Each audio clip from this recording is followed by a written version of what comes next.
Hello my dear friends, স্বাগতম জনাইছো knowledge ষ্টাডিৰ অন্য এটা ভিডিঅ'লৈ। মই আজি তোমালোকক দশম শ্ৰেণীৰ বিজ্ঞানৰ চেপ্টাৰ নম্বৰ 10 পোহৰ প্ৰতিফলন আৰু প্ৰতিসৰণ এইটো আজি মই বুজাবলৈ চেষ্টা কৰিম। এইটো মই পাৰ্ট 1 ভিডিঅ'টো দিছো আজি, ইয়াৰ পিছতো পাৰ্ট 2 পাৰ্ট 3 তেনেকৈ দিবলৈ চেষ্টা কৰিম। আজি মই এই লেসনটোৰ ওপৰত থুলমূল আভাসটো দিবলৈ চেষ্টা কৰিম। গোটেই লেসনটো মই আজি সম্পূৰ্ণ শেষ নকৰো, বালকক পিছত মই পাৰ্ট গিটা ধুনীয়াকৈ গোটেই লেসনটো সম্পূৰ্ণ কৰি পেলাম।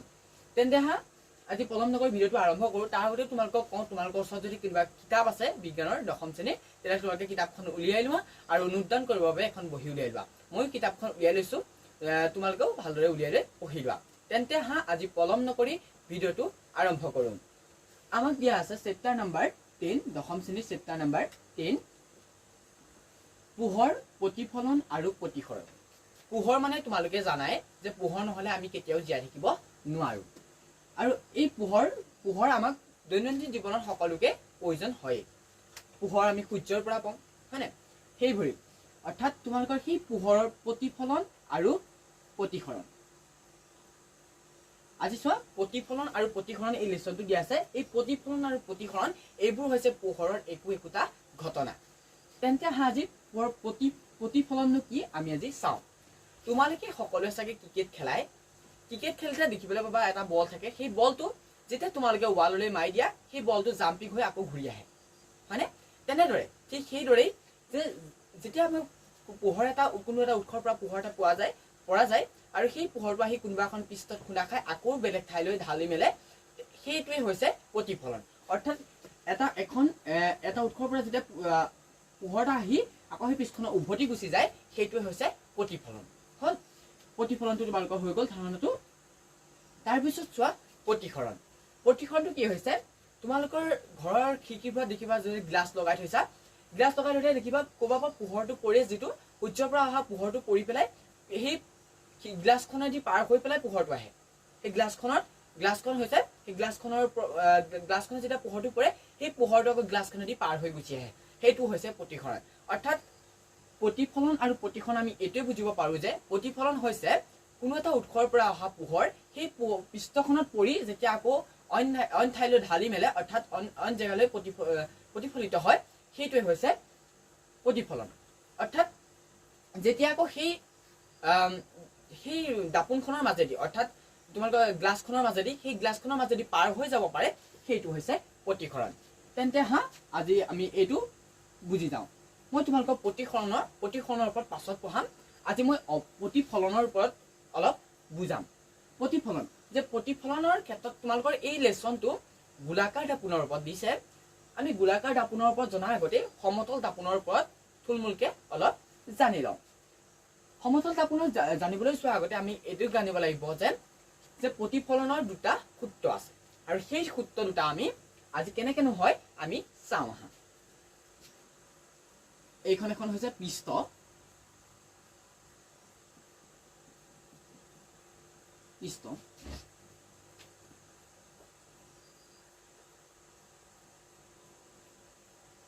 অৰ্থাৎ তোমালোকে কিতাপখনত চাই লোৱা। আপতন কোণ প্ৰতিফলন কোণৰ সমান। আপতিত ৰশ্মি অৰ্থাৎ কি হৈছে, এইটো এটা হৈছে উৎস। কোনো এটা উৎসৰ পৰা যেতিয়া আহিব পাৰে, উৎস হ'ব পাৰে তোমালোকৰ সূৰ্য হ'ব পাৰে, বাল্ব হ'ব পাৰে, তেনেকুৱা ধৰণৰ পোহৰ এটা আহিছে আৰু সেই পোহৰটো ক'লৈ আহিছে, সেই পোহৰটো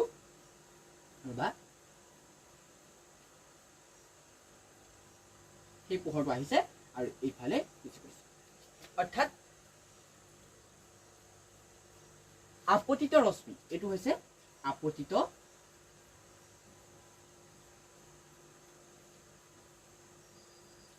আৰু এইটো হৈছে প্ৰতিফলিত ৰশ্মি।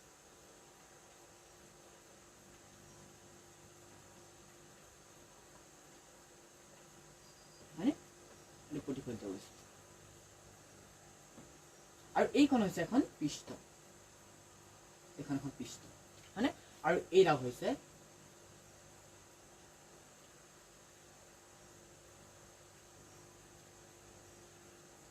লম্ব। এইডাল কি আমাৰ লম্ব। এতিয়া চোৱা তোমালোকে যে কোনো এটা উৎসৰ পৰা যেতিয়া অহা পোহৰ, সেই আপতিত ৰশ্মি আহি কোনোবা এখন পৃষ্ঠত খুন্দা খাই আকৌ প্ৰতিফলিত হয়, প্ৰতিফলিত ৰশ্মি হয় মানে অৰ্থাৎ প্ৰতিফলিত হৈ অন্যলৈ ঢাল মেলে সেইটো হৈছে এটা সূত্ৰ আৰু এটা চোৱা যেতিয়া এই আপতিত ৰশ্মি আৰু এই লম্বডাল এইটো মাজত এটা কোণ কৰি আছে কোণটো আমি থিতা বুলি ধৰি লৈছো এটা কোণ কৰিছে আৰু এইফালে চোৱা এই লম্বডাল আৰু এইফালে তোমাৰ প্ৰতিফলিত ৰশ্মি সেই দুটাও এটা কোণ সৃষ্টি কৰিছে আৰু সেই কোণটো থিতা বুলি আমি ধৰি লৈছো অৰ্থাৎ এই কোণ দুটা সমান হ'ব আমাৰ প্ৰথম সূত্ৰ আমাৰ দুটা আমাৰ হেৰি দিয়া দুটা সূত্ৰ আমাক দিয়া আছে কি দিছে যে প্ৰথম সূত্ৰ দিছে আপতন কোণ প্ৰতিফলন কোণৰ সমান যে আপতন কোণ এইটো হৈছে আপতন কোণ মানে এইটোক আমি কি বুলি ক'ব পাৰো আপতন কোণ বুলি ক'ব পাৰো এইফালে মানে আপতিত ৰশ্মি যেতিয়া আহিছে এইফালে কোণটো আমি ক'ব পাৰো আপতন কোণ আৰু এইফালে গুচি গৈছে এইটো হ'ব কি হৈছে প্ৰতিফলন কোণ মানে প্ৰতিফলিত ৰশ্মি হৈছে এইফালে প্ৰতিফলন এই দুটা কোণে কেতিয়াও লম্বডাল যেতিয়া সমান হ'ব নহয়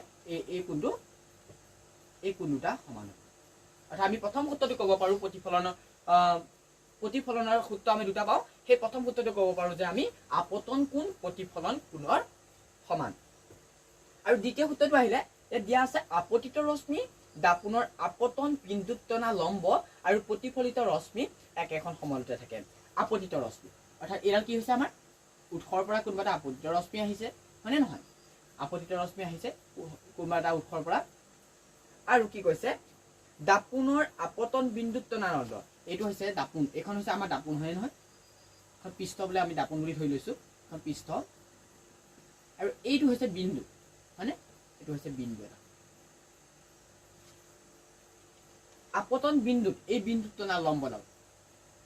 মোৰ বেকাবেকি হৈছে অৰ্থাৎ লম্বডাল কোন হয় দুটা হৈছে কাৰণে যে সেই লম্বডাল কি হৈছে আৰু প্ৰতিফলিত ৰশ্মি এই প্ৰতিফলিত ৰশ্মিডাল এই গোটেই একেখন সমলতে থাকে হয় নে নহয় একেখন সমলতে থাকে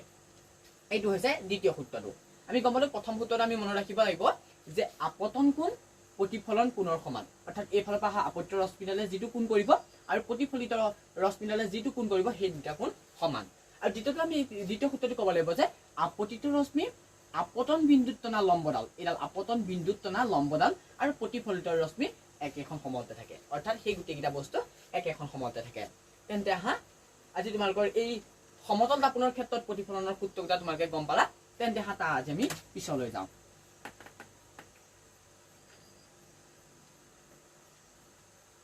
পিছত আহিলে তোমালোকৰ গোলাকাৰ দাপোন হয়নে আমি আজি পঢ়িম পিছত পঢ়িম গোলাকাৰ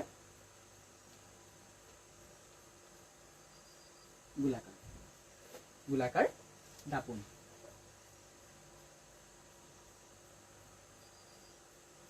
হয়নে গোলাকাৰ মানে তোমালোকৰ কি ধাৰণা আহে গোলাকাৰ মানে আমাৰ বৃত্তটোকে ধাৰণা আহে এইটো এটা বৃত্ত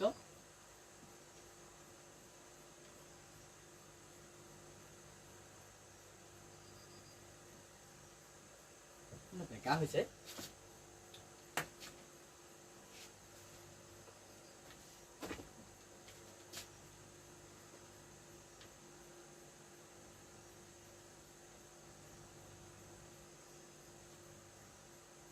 এই বৃত্তটো চোৱা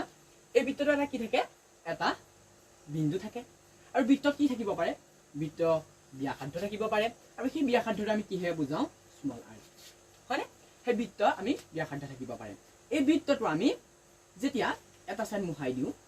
অৰ্থাৎ এই বিন্দুটো কিন্তু সমানে যেতিয়া আমি মুহাৰি দিওঁ অৰ্থাৎ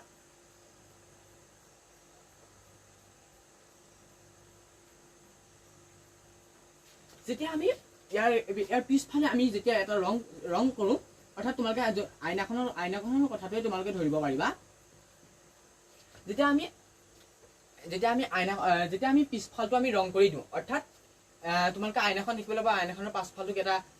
ৰং দি থোৱা থাকে আমি আইনাখন দেখিলে নিজৰ প্ৰতিবিম্বটো আমি দেখা পাম ঠিক সেইদৰে যেতিয়া আমি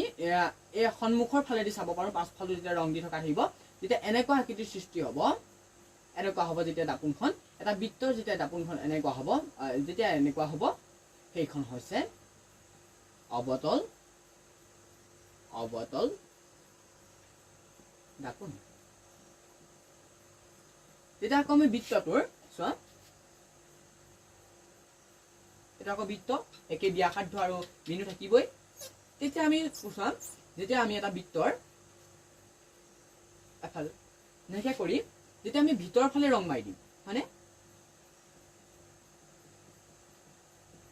ভিতৰৰ ফালে ৰং মাৰি দিম তেতিয়া আমি পোহৰটো কমা আহিব পোহৰটো আমি এইখন পৃষ্ঠতে দেখা পাম তাৰ মানে অৰ্থাৎ ধৰি লোৱা এইখন হয়নে এইখন যেতিয়া আমি এই সন্মুখৰ ফালটো দেখিম এইখন হ'ব অৱতল দাপোন এইখন এটা গোলাকাৰ দাপোন এই গোলাকাৰ দাপোনৰ আমি সন্মুখৰ ফালটো যেতিয়া দেখিম এনেকৈ এই যোনটো ভাঁজ হৈ আছে সেই ভাঁজটোৰ ফালৰ পৰা আমি যিটো দেখিম আৰু সেইটো হ'ব অৱতল দাপোন আৰু যিটো আমি ইয়াৰ পিছফালে অৰ্থাৎ এইফালে যেতিয়া ৰং মাৰি দিয়া থাকিব তেতিয়া আমি পাছফালটো সিফালটো দেখিম তেতিয়া হ'ব এখন উত্তল দাপোন সেইখন কি হ'ব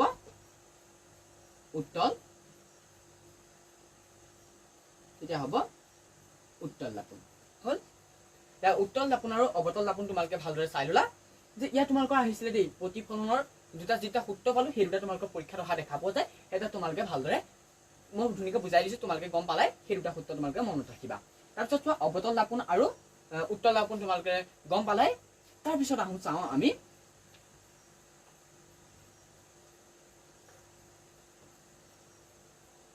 অৱতল দাপোন আমি প্ৰথমতে যাওঁ অৱতল দাপোনৰ ক্ষেত্ৰত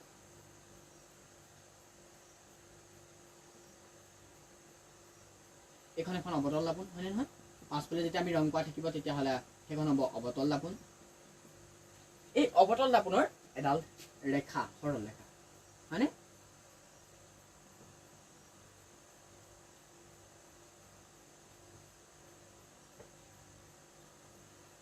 এইটো আছিলে এটা কি কেন্দ্ৰ হয়নে এইটোক আমি ক'ব পাৰোঁ কি বুলি ক'ব পাৰোঁ ভাঁজ কেন্দ্ৰ ভাঁজ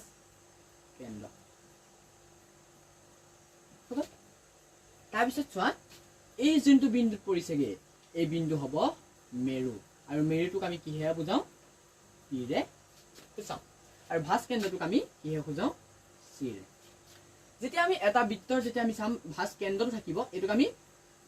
ভাঁজ কেন্দ্ৰ বুলি কেলে ক'লো যেতিয়া এটা বৃত্তৰ তোমালোকৰ এইটো কেন্দ্ৰটো থাকে কেন্দ্ৰটো যেতিয়া এফাল তোমাৰ নাইকিয়া কৰি দিবা সেইটো হ'ব ভাঁজ কেন্দ্ৰ হয়নে সেইকাৰণে আমি সেইটো ভাঁজ কেন্দ্ৰ বুলি কৈছোঁ কেন্দ্ৰ নকয় আমি কি বুলি ক'ম ভাঁজ কেন্দ্ৰ অৰ্থাৎ তাৰপিছত চোৱা তোমালোকৰ যেতিয়া এটা বৃত্তৰ প্ৰতিটো বৃত্তৰে তোমালোকে দেখিবলৈ পাবা ব্যাসাৰ্ধ থাকিব ব্যাসাৰ্ধ এনেকুৱা ব্যাসাৰ্ধ থাকিব আৰু সেই ব্যাসাৰ্ধটো আমি কিহে বুজাওঁ আৰেৰে আৰু সেই তেনেকৈ এইডাল হৈছে এডাল কি হ'ব এডাল হৈছে এই হেৰিটো এই দাপোনখনৰ অৱতল দাপোনখনৰ এইটো হৈছে এডাল হৈছে ব্যাসাৰ্ধ এইটো আমি কিহে খুচাম আৰে এইটো আমি কিহে খুচাম আৰে হ'ল তোমালোকে গম পালা এইটো হৈছে ব্যাসাৰ্ধ ব্যাসাৰ্ধ আমি ডাইৰেক্ট নকওঁ কেনে নকওঁ চব বৃত্তটো যেতিয়া আমি সম্পূৰ্ণ বৃত্তটো কৰিম এইকেইডাল হৈছে আমাৰ ব্যাসাৰ্ধ যেতিয়া আমি বৃত্তটো আধাৰ ফাল অৰ্থাৎ এফাল এটা চাইড চাম তেতিয়া আমি ক'ব পাৰোঁ সেইটো কি বুলি ক'ব পাৰোঁ ভাঁজ ব্যাসাৰ্ধ হ'ল তোমালোকে বুজি পাইছা ভাঁজ ব্যাসাৰ্ধ হৈ গ'ল তাৰপিছত চোৱা তোমালোকৰ যেতিয়া আমি ভাঁজ ব্যাসাৰ্ধ এই ৰেখাডাল যাবগৈ এই ৰেখাডাল সদায় এখন সমতল পৃষ্ঠতে পৰিব সমানকৈ সমান হ'ব লাগিব তাৰপিছত আহিলে আমাৰ এইটো যেনেকৈ এখন বিন্দু থাকিব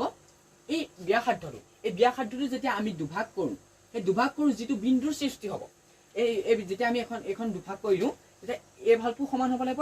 এই ফালৰ ভাগটো সমান হ'ব লাগিব এই বিন্দুটো হ'ব এফ অৰ্থাৎ কি ফকাছ এইটো হ'ব ফকাছ আমি কি বুলি ক'ব পাৰোঁ এইটো ফকাছ যেতিয়া এই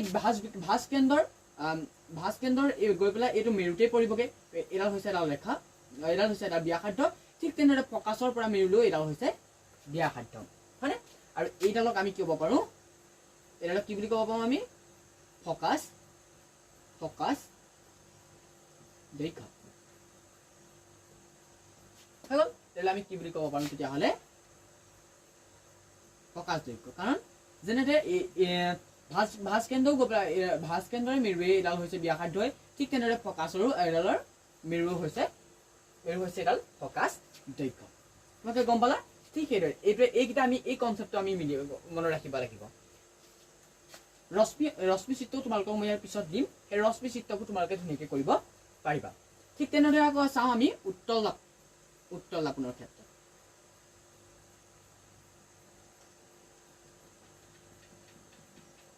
উত্তল দাপোনখনৰ বাহিৰত নহয়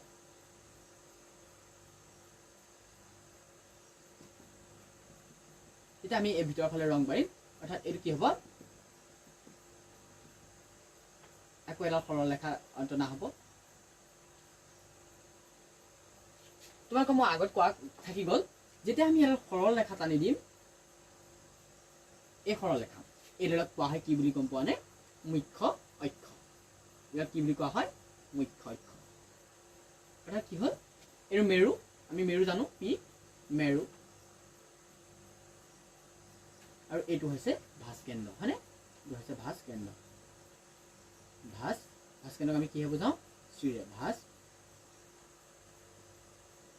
কেন্দ্ৰ আমি ঠিক তেতিয়াহ'লে ক'ব পাৰোঁ যে ভাস কেন্দ্ৰ আৰু মেৰুৰে যিডাল সৰল ৰেখাৰ সৃষ্টি কৰা হয় এই সৰল ৰেখাডালকে মুখ্য অক্ষ বুলি কোৱা হয় ভাস কেন্দ্ৰৰ মাজেৰে যিডাল সৰল ৰেখা টনা হয় আৰু সেই সৰল ৰেখাডালকে মুখ্য অক্ষ তোমাক সুধিব পাৰে মুখ্য অক্ষ কাক কৰে তেতিয়া আমি কি বুলি ক'ব লাগিব মুখ্য অক্ষ কাক কৰে তেতিয়াহ'লে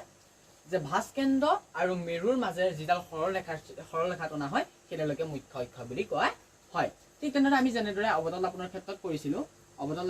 কৰিছিলোঁ ঠিক তেনেদৰে আমি উত্তল লাপনৰ ক্ষেত্ৰতো একেই কৰিম উপল লাপনৰ ক্ষেত্ৰতো এই চিৰিজটো এইটো হৈছে আৰ এডাল হৈছে ব্যাসাৰ্ধ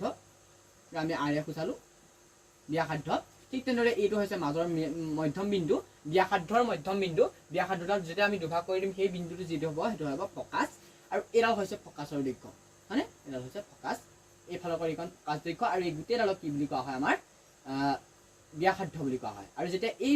ব্যাসাৰ্ধডালক সমানে দুভাগ কৰিব সেইটো হৈছে ফকাছ হয়নে এইটো ফকাছ আৰু এইটো হ'ব ফকাছ এডাল হ'ব এইখিনি পৰা এইখন এই ফকাছ দৈৰ্ঘ্যৰ পৰা মেৰুলৈকে এইখন হ'ব ফকাছ দৈৰ্ঘ্য তোমালোকে এটাই পাৰ্থক্য দেখিবলৈ পাবা যে এইটো কি হ'ব এই দাপোনখনৰ এই উত্তল দাপোনখনৰ এই ফকাছ দৈৰ্ঘ্য মেৰু ধৰি লোৱা ব্যাসাৰ্ধ ভাস কেন্দ্ৰ হয়নে ভাস ব্যাসাৰ্ধ এইবোৰ সকলো কি হৈছে এই দাপোনখনৰ পিছফালে গঠিত হৈছে চোৱা তোমালোকে আমিতো চালে এই দাপোনখন যেতিয়া চাম আমি এইফালে যেতিয়া ৰং মাৰি থোৱা থাকিব তেতিয়া আমি দাপোনখন সদায় এইফালৰ পৰাই চাম হয়নে নহয় তেতিয়া আবেহৰ পৰা চাম তেতিয়াহ'লে ইহঁতে কি হ'ব ইহঁতি উত্তল দাপোনৰ ক্ষেত্ৰত এইবোৰ ভাস কেন্দ্ৰ ফকাছ দৈৰ্ঘ্য হয়নে সেইবোৰ ভাস কেন্দ্ৰ ফকাছ দৈৰ্ঘ্য হয়নে তোমালোকৰ ব্যাসাৰ্ধ ভাস ব্যাসাৰ্ধ এইবোৰ সদায় দাপোনখনৰ পিছফালে গঠিত হ'ব গম পালা এইফালে কি হ'ব পিছফালে গঠিত হ'ব কাৰণ আমি কিন্তু উত্তল দাপোনৰ ক্ষেত্ৰত কি অৱতল দাপোনৰ ক্ষেত্ৰত হয়নে উত্তল দাপোনৰ ক্ষেত্ৰত আমি এইফালৰ পৰা চাম কাৰণে এইখন আমি ধুনীয়াকৈ দেখা পাম আৰু সেইকাৰণে ইয়াতে আগফালে থাকিব অৱতল দাপোনৰ ক্ষেত্ৰত কি থাকিব এইবোৰ আগফালে থাকিব ফকাছ ভাস কেন্দ্ৰ হওক ফকাছ হওক বা ভাস ব্যাসাৰ্ধ হওক এইবোৰ সদায় কি হ'ব দাপোনখনৰ আগফালে থাকিব কিন্তু আকৌ উত্তল দাপোনৰ ক্ষেত্ৰত এইখন হৈছে উত্তল দাপোনৰ ক্ষেত্ৰত কি হ'ব এই সকলোবোৰ পাছফালে দেখা পোৱা যাব আৰু এইবোৰ সদায় আগফালে দেখা পোৱা যাব গম পালা প্ৰথমতে ক'লো যে পোহৰ কি পোহৰৰ ওপৰত তোমালোকে ধুনীয়াকৈ ক'লোৱেই প্ৰতিফলন মানে তোমালোকে গম পালা যেতিয়া মানে পোহৰ এটা আহি পেলাই যেতিয়া পৃষ্ঠখনত পৰি পেলাই সেই পৃষ্ঠৰ পৰা বেলেগ ফালে ঢাল মেলি পেলাই বেলেগ ফালে পোহৰটো যোন তোমাৰ একদম জেগাতে নহয় য'তলৈ মানে পোহৰটো সিঁচৰিত হৈ যাব পাৰে হয় না তেনেকুৱাতে হ'ব সেইটো প্ৰতিফলন যেতিয়া এটা পোহৰ পাৰ হৈ যাব পাৰে সেইটো হ'ব প্ৰতিফলন তোমালোকে সেইটো থুলমূল এইবোৰ হৈছে পোহৰৰ ঘটনা কিছুমান সেই ঘটনাবোৰ তোমালোকে গম পালা কি ঘটে আমি আজি মই কৈছিলোঁ তোমালোকক প্ৰতিফলনৰ ওপৰত বুজাম প্ৰতিফলনৰ বেছিক কনচেপ্টটো প্ৰতিফলনৰ দুটা সূত্ৰ আছে সমতল দাপোনৰ ক্ষেত্ৰত তোমালোকে আপতন কোণ প্ৰতিফলন কোণৰ সমান আপতিত ৰশ্মি আপতন বিন্দুত টনা লম্ব আৰু প্ৰতিফলিত ৰশ্মি একেখন সমলতে থাকে সেইটো মই তোমালোকক ধুনীয়াকৈ বুজাই দিছোঁ আৰু তোমালোকৰ তাৰপিছত আহিলে তোমালোকৰ গোলাকাৰ দাপোন হয়নে তাৰপিছত আজি তোমালোকে এই গোটেই লেচনটো গোলাকাৰ দাপোনৰ ওপৰতে দিছে এটা গোলাকাৰ মানে হৈছে আমাৰ বৃত্ত সেই বৃত্তটো আমি যেতিয়া এটা ভাগ ল'ম সেইটো হ'ব সেই এটা ভাগ ল'ম সেইটোকে আমি চাব পাৰোঁ ধৰি লোৱা তোমালোকৰ এখন আইনা এনেকুৱা ধৰি লোৱা আইনা যেতিয়া এখন আইনাৰ তোমালোকৰ এখন যেতিয়া আইনাৰ আমি যেতিয়া পাছফাল এইখন ধৰি লোৱা আইনা এই পাছফালটো যেতিয়া ৰং কৰা থাকিব হয় নাই যিটো গোলাকাৰ দাপোনৰ পাছফালটো এনেকৈ ৰং কৰা থাকিব তেতিয়া এই আগফালটো যেতিয়া আমি চাব পাৰিম সেইটো হ'ব তোমালোকৰ অৱতল দাপোন আৰু যেতিয়া আমি এই আগফালটো এইটো ৰং মৰা থাকিব তেতিয়া আমি এই ফালটো দেখিবলৈ পাম সেইটো হ'ব উত্তল দাপোন তোমালোকৰ আজি সেই বেছিক কনচেপ্টটো এইটোৱে আছিলে যদি মোৰ ভিডিঅ'টো বনোৱাত বহুতৰ হেৰি হ'ব পাৰে বহুতো ভুল চুল থাকিব পাৰে তোমালোকে সেইবোৰ ভুলবোৰ নাভাবিবা মই তোমালোকক শিকাবলৈ যত্ন কৰিছোঁ যিমানখিনি পাৰিছোঁ নিজে যত্ন কৰিছোঁ ইয়াত ভুলো হ'ব পাৰে তোমালোকৰ ভুলটো হ'ব নালাগে কিন্তু মানে ইয়াত যদি শিকাওঁতে তোমালোকৰ কিবা প্ৰব্লেম হৈছে মোক কমেণ্টত তোমালোকে কৈ দিবা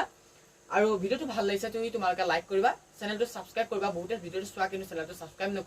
নকৰা মই ভিডিওবোৰ এনেকৈ ভালদৰে দিবলৈ যত্ন কৰিম ইয়াতকৈ ভালদৰে দিবলৈ যত্ন কৰিম তোমালোকে খালি চেনেলটো সাবস্ক্ৰাইব কৰিবা আৰু মোৰ লগত থাকি সহযোগ কৰি যাবা তেন্তে আজি এই বেসিক কনসেপ্টটো ইমানেই আছিল আৰু ইয়াৰ পিছত আমি ধুনীয়াকৈ বুজিবলৈ যত্ন কৰিম তাৰ পিছত কেনেদৰে গোলাকাৰ দাপোনৰ ক্ষেত্ৰত প্ৰতিবিম্ব কেনেদৰে সৃষ্টি হয় ৰশ্মি চিত্ৰ সেইবোৰ তোমালোকে খুব ইম্পৰ্টেণ্ট হ'ব পৰীক্ষাত আহিব সেইকাৰণে মই তোমালোকে ভালদৰে ইয়াত কৰাই দিম আৰু এইবোৰ বুজাৰ উপৰি তোমালোকক মই কুৱেশ্যন আনসাৰ দিম কুৱেশ্যন আনসাৰ দিয়াৰ লগতে ইয়াত তোমালোকৰ আগত অহা কুৱেশ্যন আনসাৰ ধৰিলা হয় মাজৰ পৰা যিখিনি কুৱেশ্যন আনসাৰ হয় MCQ তোমালোকৰ এতিয়া MCQ খুবেই আহিব সেই MCQ খিনিও মই চাই দিম তোমালোকৰ লাহে লাহে সকলোবোৰ কৰিম মই আজি পাৰ্ট 1 টো দিছো তোমালোকে ইয়াত যদি কিবা নুবুজা থাকিলে মোক কবা গোলাকাৰ দাপোন হয়নে সমতল দাপোনৰ ক্ষেত্ৰত সেই সূত্ৰটো তোমালোকে মোক সেই সূত্ৰটো মনত ৰাখিবা হয়নে আজি এই বেছিক তোমালোকে গম পালা যে অৱতল দাপোন আৰু উত্তল দাপোন কি বস্তু সেইকাৰণে আজি এই ভিডিওটো ইমানেই আছে ধন্যবাদ।